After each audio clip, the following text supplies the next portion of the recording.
सध्या लग्नसराई असल्यामुळे अनेक ठिकाणी लग्नाचा धूमधडाका आहे। रमेश यांच्या मुलीचं लग्न डिसेंबरच्या पहिल्या आठवड्यात होणार होतं।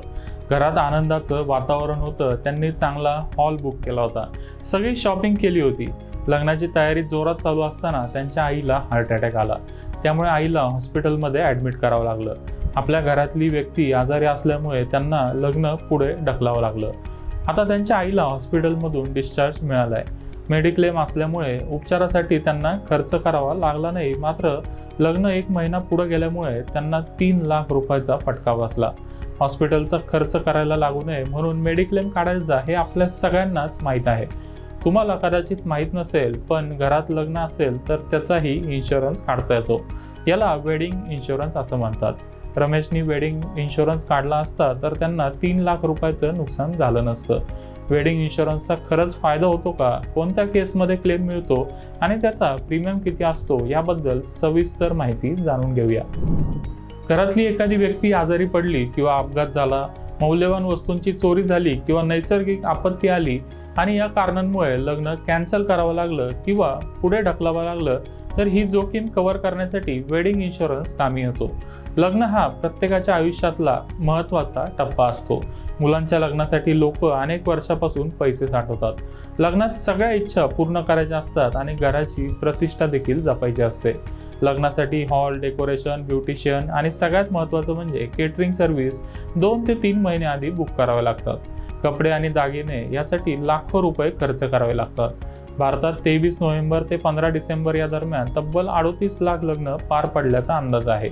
या लग्नांमध्ये साधारण 5 लाख कोटींचा खर्च झाल्याची शक्यता आहे। matrimony.comच्या एका अहवालानुसार देशात दरवर्षी 1 कोटींपेक्षा जास्त लग्न होतात। भारतातली मॅरेज इंडस्ट्री 3,70,000 कोटींची आहे आणि त्यामध्ये दरवर्षी 25 ते 30% वाढ होतीये, अशी माहिती कन्सल्टन्सी फर्म KPMGने दिली आहे। मात्र लग्नाची तारीख ठरल्यानंतर लग्न होईपर्यंत एखादं संकट आलं तर मोठं आर्थिक नुकसान होऊ शकतं। मग अशा परिस्थितीत वेडिंग इन्शुरन्स कामी येतो। लग्न होईपर्यंत कोणतंही संकट आलं तर वेडिंग इन्शुरन्समधून क्लेम मिळतो। आपण लग्नात 10 ते 20 लाख रुपये खर्च करतो, मग त्यासोबत वेडिंग इन्शुरन्ससाठी 10 ते 20,000 रुपयाचा अतिरिक्त खर्च केला तर आपण कोणतंही टेन्शन न घेता लग्नाचा आनंद घेऊ शकतो। या इन्शुरन्समध्ये काय कव्हर होतं ते आता जाणून घेऊया। कायदेशीर किंवा गुन्हेगारी घटनांमुळे विवाह स्थळाचं नुकसान झालं तर वेडिंग इन्शुरन्समधून त्याचा कव्हर मिळतो। तसेच दागिने, कपडे किंवा इतर मौल्यवान वस्तू चोरीला गेल्या तर इन्शुरन्स कंपनी नुकसान भरपाई देते। पाऊस, वादळ किंवा भूकंपामुळे नुकसान झालं तर त्याचा देखील क्लेम मिळतो। यासोबतच इन्शुरन्स कंपन्या वेडिंग इन्शुरन्समध्ये पर्सनल ॲक्सिडेंट कव्हर देखील देतात। या पॉलिसीमध्ये समाविष्ट असणाऱ्या लोकांना दुखापत झाली किंवा अपंगत्व आलं तर त्याचा क्लेम मिळतो।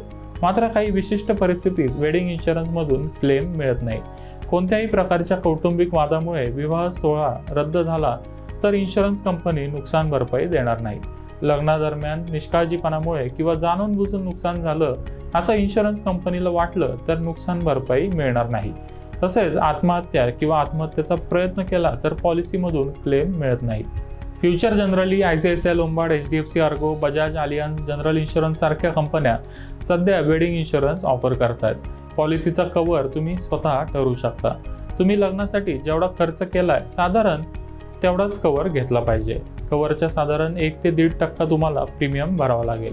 समजा तुम्ही लग्नासाठी 10 लाख रुपये खर्च केला तर वेडिंग इन्शुरन्ससाठी अंदाजे 10 ते 15,000 रुपये प्रीमियम भरावा लागेल। या पॉलिसीचा कालावधी साधारण 1 वर्षाचा असतो, त्यामुळे तुमचं लग्न ठरलं की लगेच वेडिंग इन्शुरन्स खरेदी करा। या इन्शुरन्समुळे तुम्हाला मोठं आर्थिक नुकसान होणार नाही आणि सर्वात महत्त्वाचं म्हणजे कोणतंही टेन्शन न घेता लग्नाची मजा घेता येईल।